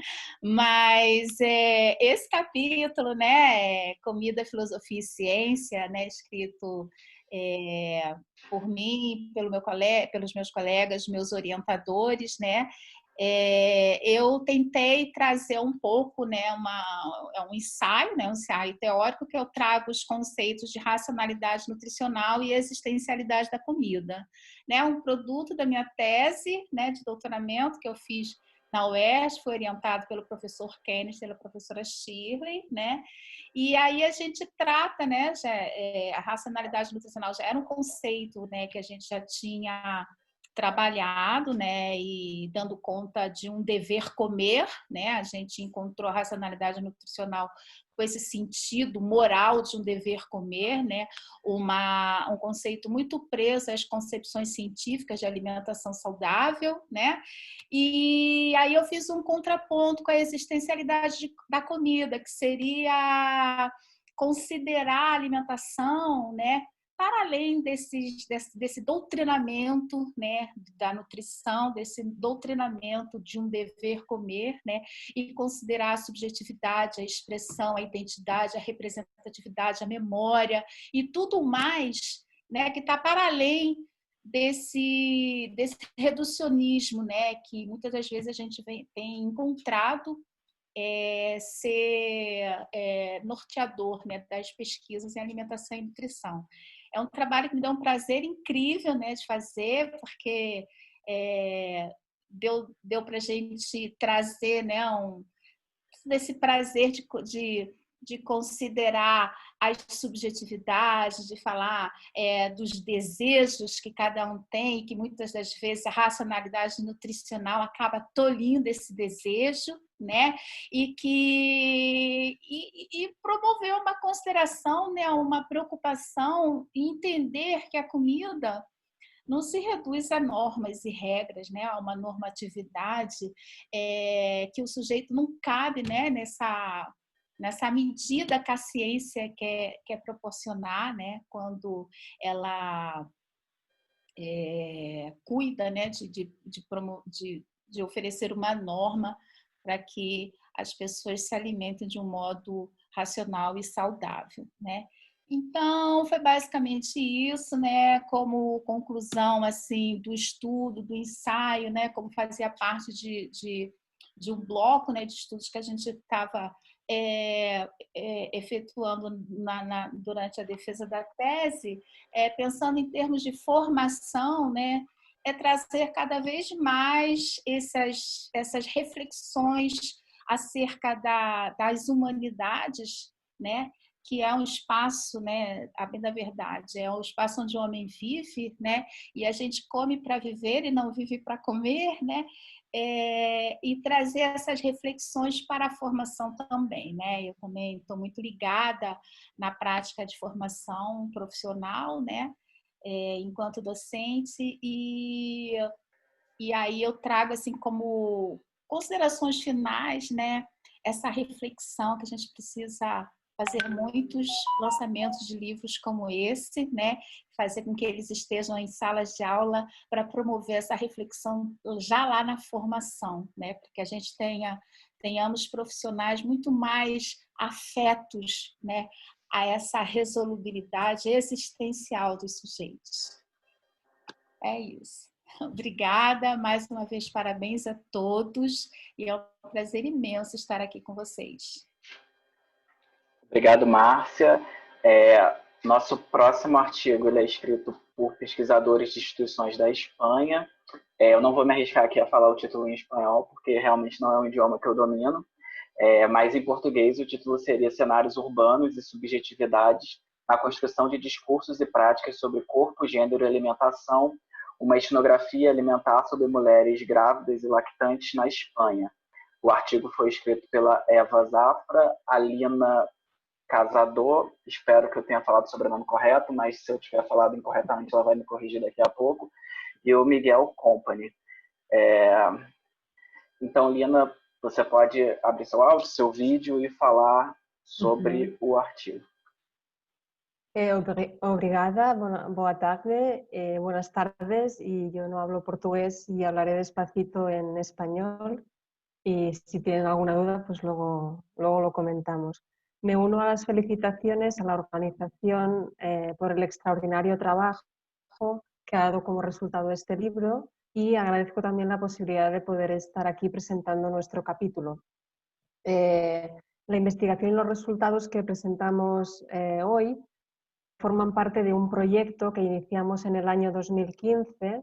Se trata, porque le hemos podido dar continuidad, de un trabajo etnoepidemiológico en donde estudiamos el proceso a través del cual se construye la confianza y la desconfianza en el consumo de alimentos por parte de las mujeres embarazadas y lactantes en España. Entonces, hemos cogido 2 unidades de observación en España, y sería Andalucía en el sur de España y Cataluña en el norte, y ámbito rural y ámbito urbano en estas 2 regiones. El trabajo, pues, específicamente en el capítulo, es en relación a la etnografía que hemos llevado a cabo en Tarragona. Tarragona, si no lo conocen, es una ciudad muy bonita. Fabiana lo sabe, que sé que ha estado ahí, pero bueno, tiene una importante presencia de industria química. Y de hecho es algo muy interesante el poder estudiar cómo se construye esta percepción de la inseguridad y del riesgo vinculado a la exposición a estos tóxicos, y también cómo estos tóxicos se incorporan a través del acto alimentario.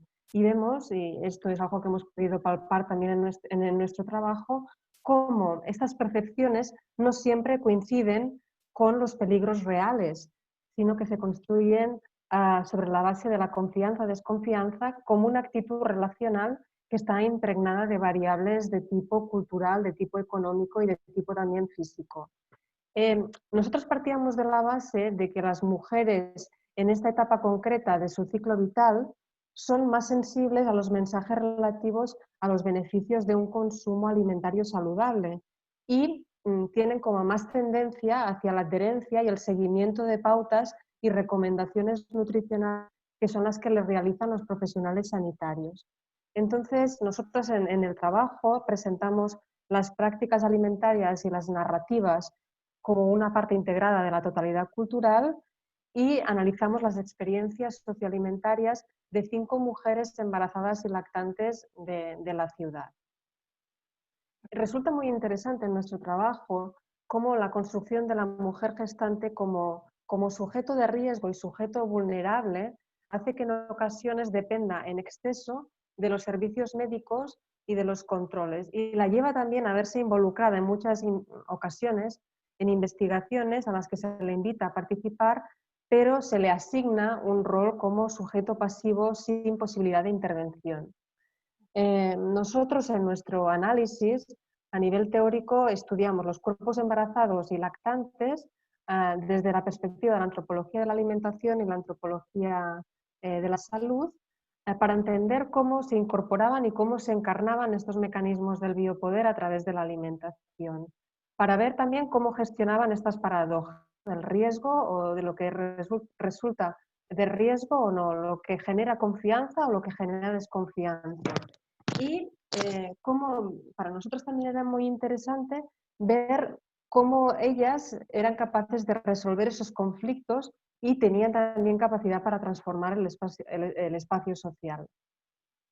Creemos que esas percepciones del riesgo son multifactoriales y van más allá de los marcos que se centran exclusivamente en el riesgo, y se tiene que tener también en cuenta aspectos de tipo simbólico-cultural, a partir de las cuales estas mujeres gestionan sus subjetividades y gestionan también sus experiencias.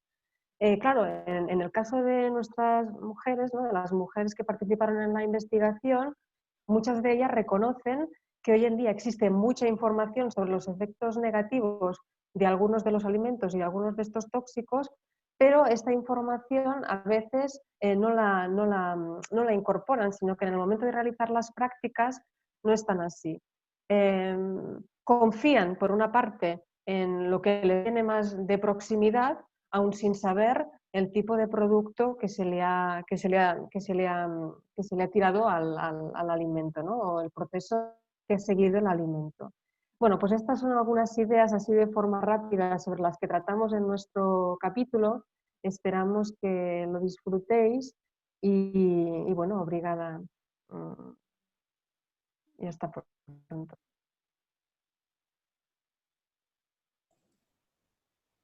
Bom, Fausto, você vai seguir, Dani? Vou seguir, vou apresentar então, agradecer a apresentação e convidar então Gláucia Figueiredo Justo e Jaqueline Terezinha Ferreira, ambas da UFRJ, escreveram A Alimentação Saudável e o Comportamento Alimentar na Cidade, um estudo antropológico entre usuários de um serviço de saúde de nutrição.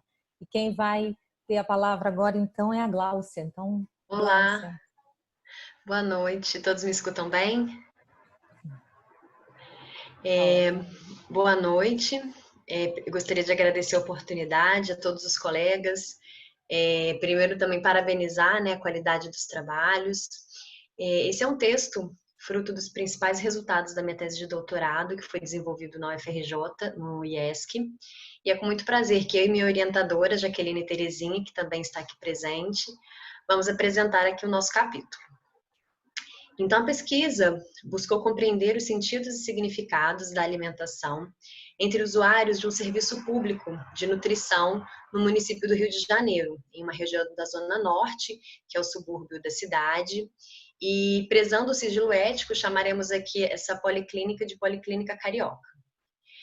Nessa pesquisa, nós realizamos a observação participante na sala de espera da Policlínica e realizamos também entrevistas com os voluntários.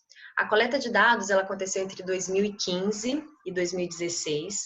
Todos os participantes eram maiores de idade e moradores do subúrbio carioca. Entre os entrevistados, foi percebida uma lógica de alimentação saudável, ela tinha uma estreita relação com a cura ou com o impedimento do aparecimento de doenças. Foi percebida a função medicalizadora dos alimentos, pautada no discurso científico.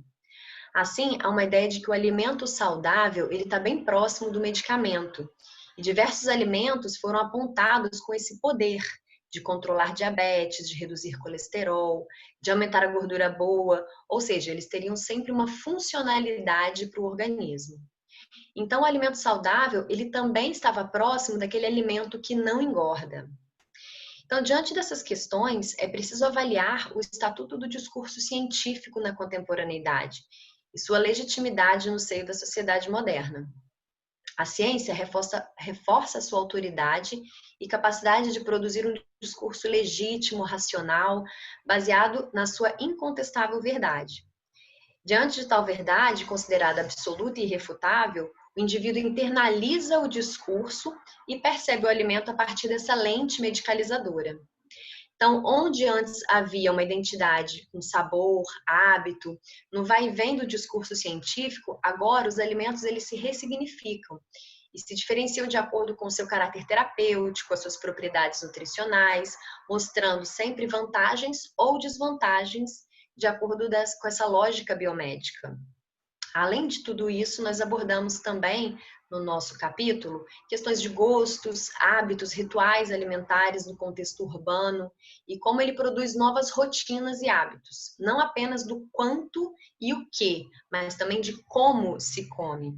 As rotinas mudam os sentidos nesse cenário urbano, uma vez que ele é dedicado, o tempo dedicado à alimentação e preparo dos alimentos ele é muito reduzido, fazendo com que a alimentação se tornasse um hábito individualizado, rápido, sem muita formalidade.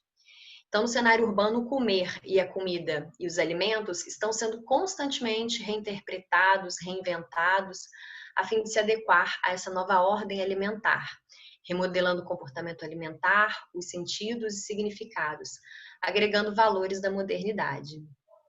É isso. Obrigada. Obrigado, Gláucia. Nós vamos agora para o próximo artigo, também em espanhol, né? Escrito por pesquisadores argentinos. O título é Desnutrição Infantil e Nosologia Popular em Lugares Pobres Urbanos da Grande La Plata, Buenos Aires, Argentina. O artigo foi escrito pelas pesquisadoras Susana Hortali e Diana Wengast, do Centro de Estudos... Diana está por acá, pero no la veo. Y Javier. Bueno. Ok.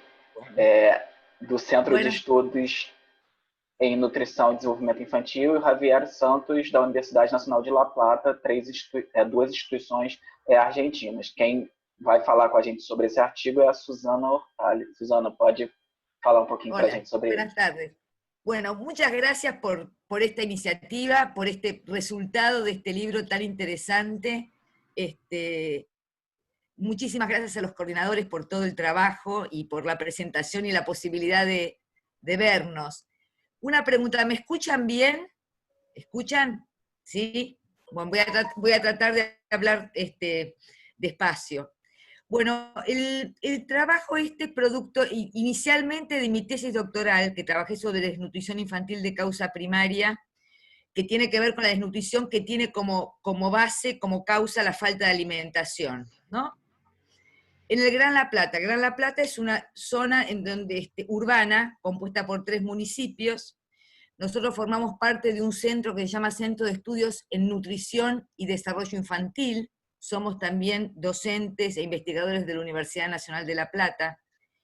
Y trabajamos en ese centro siempre en líneas vinculadas con, de manera interdisciplinaria. Diana y yo somos antropólogas, Javier es sociólogo, pero hay también pediatras, nutricionistas, comunicadores, psicólogos, sobre alimentación y desarrollo en la infancia, fundamentalmente en sectores pobres o de vulnerabilidad social.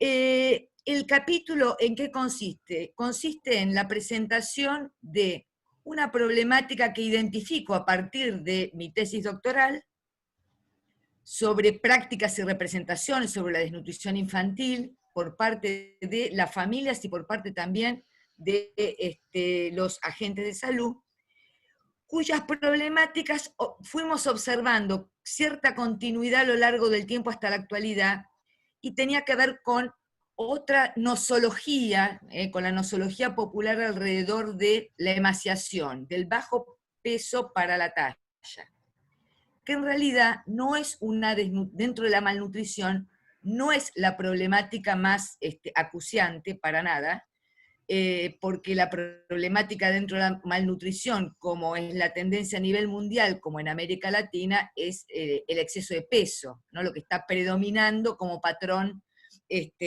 alimentario que preocupa, digamos, en términos de salud pública. No obstante, sí constituye un escándalo que en un país, y también en un continente, en donde la disponibilidad de alimentos exceden más de la mitad a la que se necesita para tener una alimentación saludable, haya todavía población que, aunque el porcentaje sea muy bajo, tengan desnutrición por déficit, por falta de comida. Hago un paréntesis como dato: en nuestra región la pobreza a fines del 2019 era del 35% de la población, más del 50%, incide particularmente en la población infantil. Más del 50% de los niños del país pertenecen a la pobreza, y dentro de la Agenda 2030, de los Objetivos de Desarrollo Sostenible, nuestro país propuso como meta, obviamente ahora está totalmente esto interrumpido por el COVID y digamos el horizonte es mucho más turbio, más lejano, que el 1%, digamos como meta, un 1% de chicos menores de 5 años con emaciación. La línea de base que tenemos es del 2,4% en el 2013, y en el 2018 había aumentado al 3%. Entonces, dentro de esta problemática es en donde se inscribe nuestro estudio cualitativo y de carácter microsocial que intersecta la antropología de la alimentación, de la salud, y de manera tangencial antropología del cuerpo. Tangencial pero sustantiva en la medida en que nuestra posición es que nos interesa la materialidad del sufrimiento del cuerpo, el cuerpo no como construcción simbólica, sino en realidad lo que nos interesa es cuál es el efecto, cómo intervienen los cuidados domésticos y los distintos modelos de atención dentro del bienestar o del sufrimiento infantil. Entonces, en ese sentido lo que hicimos fue ir identificando cómo a partir de ese estudio inicial las distintas percepciones sobre la alimentación en sectores pobres, de pobreza estructural, con niños con desnutrición primaria, con niños emaciados, tenía continuidad a lo largo del tiempo, había determinada construcción o elaboración simbólica vinculada a otra manera de interpretar, otro modelo anatómico y fisiológico de poder comprender las causas de por qué ese niño estaba tan flaco y se estaba desnutriendo, y distintos modelos de atención de la medicina popular que intervenían en el tratamiento. Entonces, en este sentido lo que vimos fue, a partir de distintos trabajos de campo que seguimos desarrollando vinculados con la alimentación en barrios pobres, y a partir de, no estudios sistemáticos, pero sí sistemática la pregunta vinculada a, ¿hay chicos con pata de cabra? Tal es la denominación del problema de salud, de esta otra categoría nociológica que se vincula con un estado de desnutrición, que se manifiesta a partir de una mancha, como una especie de mancha oscuro, violeta o moretón, arriba de la cola, no sé cómo se dice cola, bum bum, en la zona del sacro, ¿no? En la espalda acá, que tiene que ver con el que el chico está acostado, está flaco. Desde la perspectiva de los padres da cuenta de que tiene, ¿no? Hay distintas terminologías o formas explicativas acerca de cómo procede esa enfermedad popular que sí es considerada muy riesgosa, sí puede causar la muerte y es objeto de un sinnúmero de tratamientos de terapéuticas que tienen, como tiene cualquier tratamiento, no solamente la medicina popular, efectos iatrogénicos. Entonces, eso a partir de hace una década, de la expansión de las tecnologías digitales, aparece una proliferación de la explicación de la pata de cabra en la web, y en los trabajos de campo yo siempre pregunto, ¿hay chicos con pata de cabra? ¿Conocen? Bueno, esto digamos es una pista, y sí hay pocos, pero hay. Entonces, es una categoría que se domina dentro de sectores populares, que da cuenta del pluralismo médico y de la hibridación en términos de los tratamientos en la medicina científica y la medicina popular, y que opera fundamentalmente cuando las madres, por lo menos eso sí lo estudié sistemáticamente, cuando las madres ven la ineficacia del sistema médico.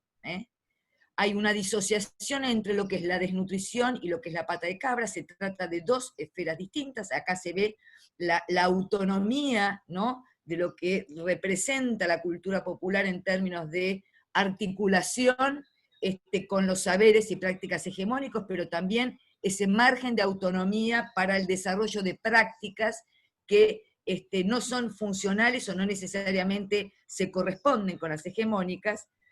Y por otra parte, la otra cuestión que opera de manera muy importante tiene que ver con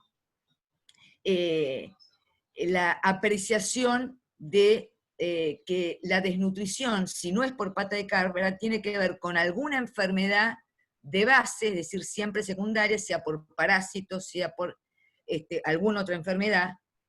Y en esto pesa mucho la idea de que digamos, del consumo privado a la responsabilidad privada hay un paso, y siempre aparece la idea de que la desnutrición primaria en el sentido ético, desde la perspectiva ética, tiene que ver con el descuido médico, con el descuido materno, quiero decir. Acá aparece la responsabilidad de la madre como causante, ¿no?, de la desnutrición de los chicos en el caso en el que no haya ya sea una patología biomédica de base o la pata de cabra como otra categoría nociológica dirigida a explicar el bajo peso de los chicos y las terapias a las que se recurren, que son muchas, tiene que ver con la participación de un curandero, pero también puede ser las redes próximas de especialistas, digamos, que dominan distintos recursos y técnicas dirigidos a curarlos, se ponen en juego cuando se evidencia fundamentalmente la ineficacia de la medicina científica. Con esto, bueno, esto es medio abuelo de pájaro, digamos, lo que queremos transmitir con esto, y también llamar la atención sobre una cuestión que no tiene que quedar, por una parte, la importancia de la epidemiología sociocultural, la importancia de hacer registros a partir de las categorías nociológicas que están en juego en el conjunto de la sociedad, porque eso nos permitiría nos permitiría una aproximación más certera al tipo de padecimiento que hay en la población, y por otra parte, también hacer estudios más rigurosos vinculados con esas terapias, sus eficacias, ¿no? Y sus efectos en términos de la salud. No quedarnos solo con el registro y no quedarnos solo con la exigencia de demostración de eficacia de la biomedicina, sino también poner un poco el ojo vinculado con qué tipo de eficacia es la que se pone en juego con ese tipo de medicinas. Perdão se me excedi. Obrigado, Suzana. Com isso, nós vamos para o último artigo, o último capítulo dessa terceira parte, fechando as apresentações de artigos. O artigo foi escrito pela Raquel Freire e pela Liliana Cabral Bastos, ambas da PUC-RJ, e é intitulado A Construção do Sofrimento em Narrativas Cíclicas sob Dieta. Raquel, você pode abrir seu vídeo e seu áudio e falar um pouquinho sobre o artigo. Obrigada, boa noite. Primeiro, eu queria agradecer a oportunidade de fazer parte da coletânea, de fazer parte dessa apresentação do livro. E, bom, o nosso artigo, ele traz um recorte da discussão teórica, né, e da análise de dados da minha dissertação de mestrado, que foi orientada pela professora Gente e foi defendida pelo Programa de Pós-Graduação nos Estudos da Linguagem da PUC-Rio. Nesse artigo, nós realizamos uma análise discursiva de narrativas que foram geradas através de entrevistas que tinham como tema principal que essas participantes compartilhassem, né, a experiência delas realizando uma dieta, o que é chamado de dieta. Todas elas haviam passado por uma assistência dietoterápica, né, de nutricionista, visando principalmente emagrecimento e a perda de peso. E essas entrevistas, essas participantes são jovens mulheres que se propuseram a conversar, né, para realizar essa pesquisa.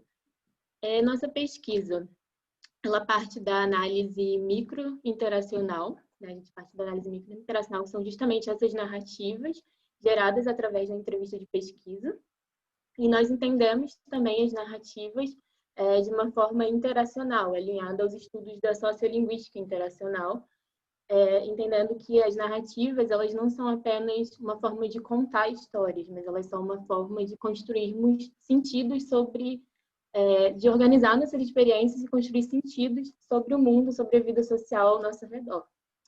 Então, com base nesses pressupostos, nós buscamos entender quais são os discursos que estão sobre alimentação, sobre saúde, beleza e feminilidade, que são co-construídos durante essas entrevistas e nessas narrativas, e quais discursos estão sendo ratificados ou então contestados e até mesmo ressignificados, tendo como base um contexto, uma cultura, um contexto macrosocial que exalta e até mesmo naturaliza uma ideia de sofrimento, de um sofrimento necessário em busca de um ideal de magreza, de beleza e de saúde. A gente trabalha com duas ideias que a gente chama de narrativas de sofrimento e narrativas cíclicas. E para falar um pouquinho sobre esses conceitos, a gente recorre a teorias da narrativa para explicar como funciona a estrutura narrativa, da forma como nós entendemos, que nós nos alinhamos. E a gente fala um pouquinho também sobre a ideia de sofrimento, não de um sofrimento necessariamente físico, mas sim um sofrimento social. E a gente aborda também a questão do estigma, que é um ponto muito trazido pelas participantes, são todas mulheres, e por isso a gente também aborda questões sobre feminilidades, e como que essa relação com a alimentação, né, mediada pela prática da dieta, ela traz várias questões que as próprias participantes constroem com uma ideia de aprisionamento relacionado a estigmas, porque, de um lado, elas não querem se alinhar a estigmas voltados para a questão de obesidade, mas, ao mesmo tempo, quando elas decidem praticar uma dieta, tem toda a relação voltada ao sofrimento, e aí os estigmas que surgem nesse discurso, que é o estigma da mulher fútil, né, da mulher que é preocupada apenas com a aparência. Então, nós trazemos essas discussões. abordando os aspectos linguísticos discursivos dessas narrativas e abordando um pouco mais sobre essas teorias. E é isso, acho que foi. Obrigado, Raquel. Com isso, nós fechamos a terceira parte do livro. Estava previsto no roteiro um pequeno tempinho no final para perguntas, mas a gente extrapolou bastante assim, a nossa previsão inicial. Então, os organizadores, né, eu, Dani, Shirley e Ricardo, optamos por não ter esse momento final de debate, porque estenderia muito esse encontro. E com isso a gente vai direto para o encerramento com o professor Ricardo Freitas.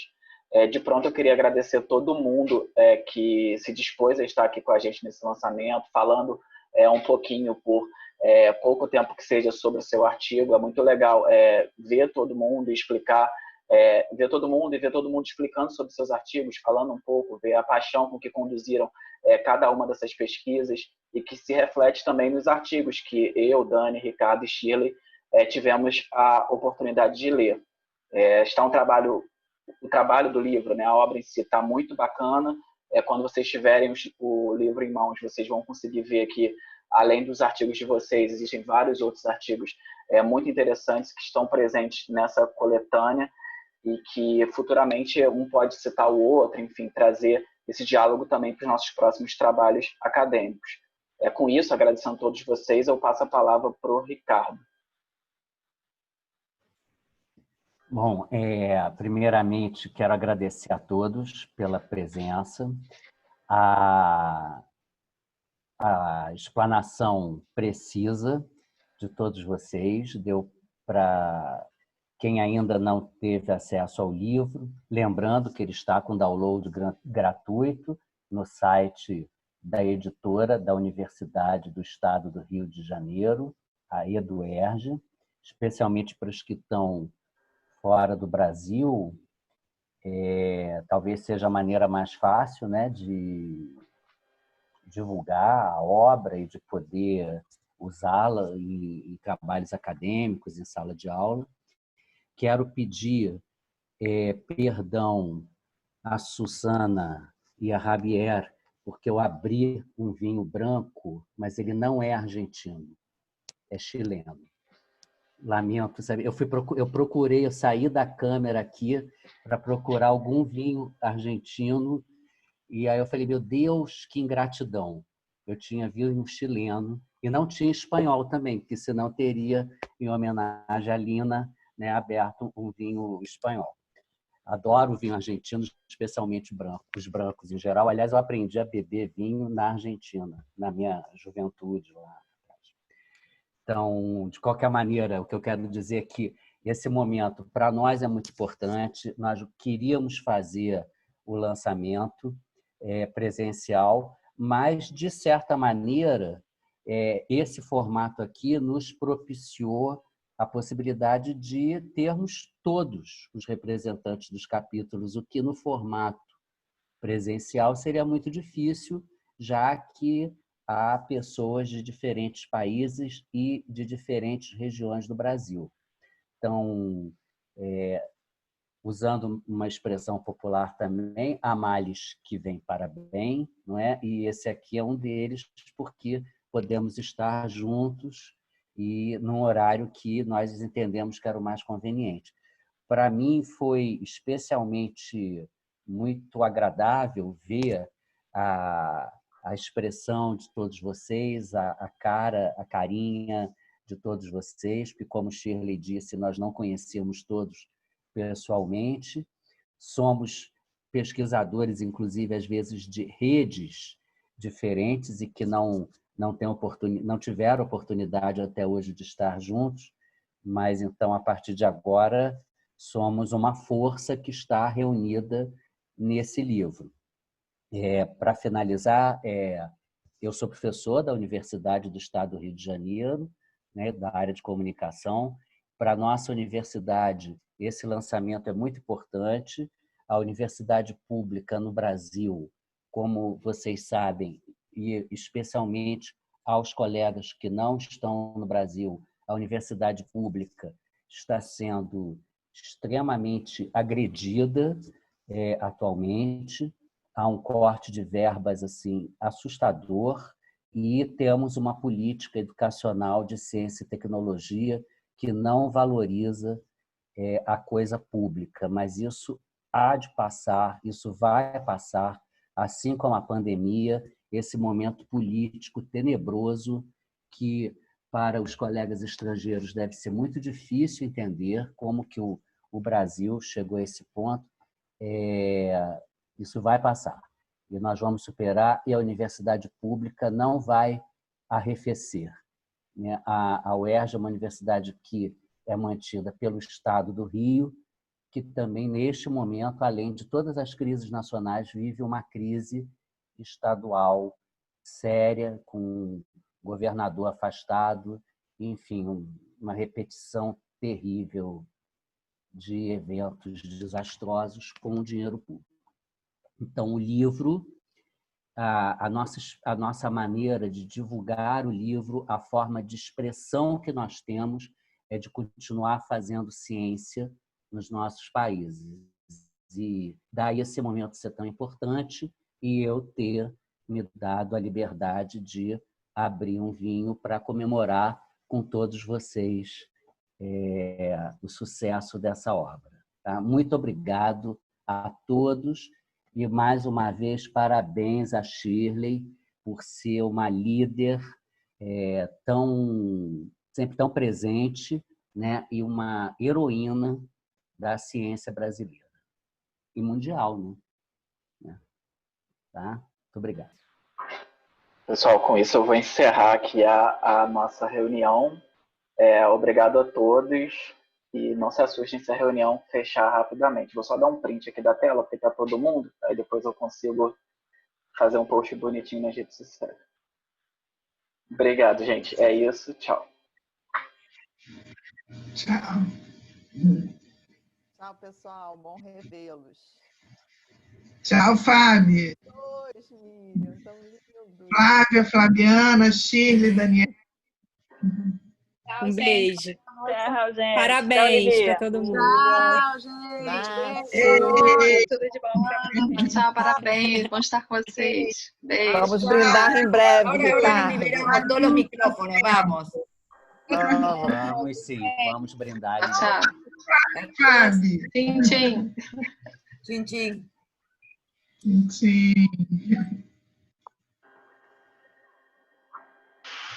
Anne, que bom te ver. Shirley, saudades de vocês. Não dá vontade nem de desligar, né?